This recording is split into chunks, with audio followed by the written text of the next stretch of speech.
Jacob Malkoun looks downright timid on the feet and rudimentary on the mat, but when he gets on his single leg, he slings other UFC middleweights around in a way that no one has actually found an answer to yet. Malkoun's finish is a fence-based hybrid of two open mat finishes, running the pipe and the inside trip. There are a lot of different ways to teach running the pipe regarding stepping, head position and point of contact, but the common factor is dragging the opponent towards you and applying chest pressure on the top of their thigh to force them down. Because the fighter only has control of one of his opponent's limbs, there is a lot of room for the opponent to turn out and run back up to the feet, as happened in Petr Yan vs Song Yadong. It's a difficult finish to complete, and it's often best used as a threat to force the opponent to hop, and then use that window of vulnerability to transition their trapped leg across the body and threaten to trip the standing leg.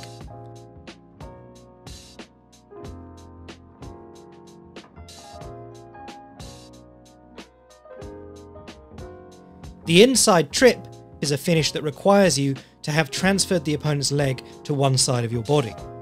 If you have the single leg in the middle position and try to step towards the opponent's standing leg, they will just hop with you. By clearing the knee out of the way, you can close the distance and get to that back leg without their knee acting as a barrier. By pressing the opponent to the fence, Malkoun has removed their ability to hop backwards as he approaches their standing leg. Stepping in to wedge his foot and lower leg against the cage, he runs the pipe and uses his chest pressure to throw the opponent down over his leg. The problem of the opponent turning away is solved by proximity to the fence. If they do turn away, they will have to slowly concede their back against the cage instead of running out to open space. Here's the thing, Malkoun isn't very good at controlling the opponent on the mat.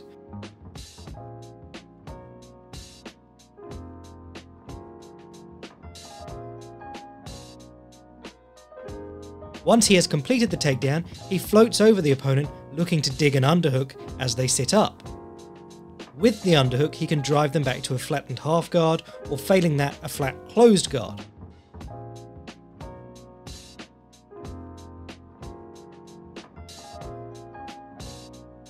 Both of these positions take some work to get up from, but his opponents always do, and then it's right back to the single leg again.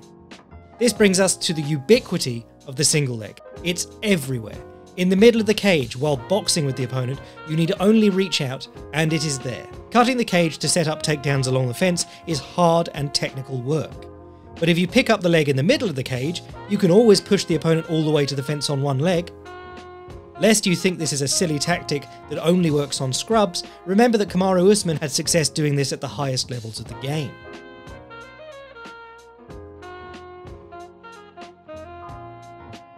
When Malkoun ends up on the bottom, he uses a deep half guard to get underneath his opponent and extend their leg, all in service of turning back in and coming up on the single leg.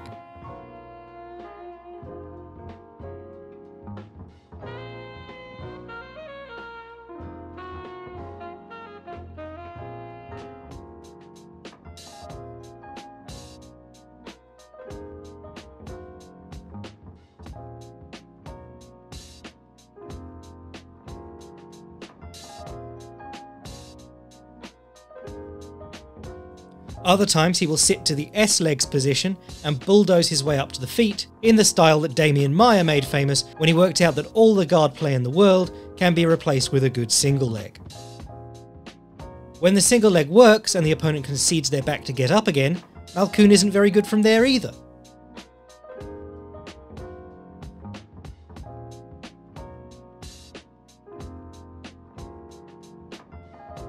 So he will threaten the normal offense from that position, picking his opponent up or inserting hooks, and then switch back to the head outside single to finish his trip once again.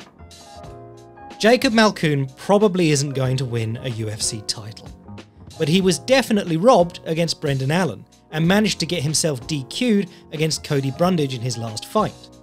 Of his 6 UFC opponents, the only one who stopped him from running his single leg all over them was Phil Hawes, who did it by knocking him out in 18 seconds. Even if he is a deeply flawed and not at all well-rounded fighter, he is a tricky man to handle, and he does it through weird technique and a stubborn refusal to let the better fighter win. That in itself is worthy of praise.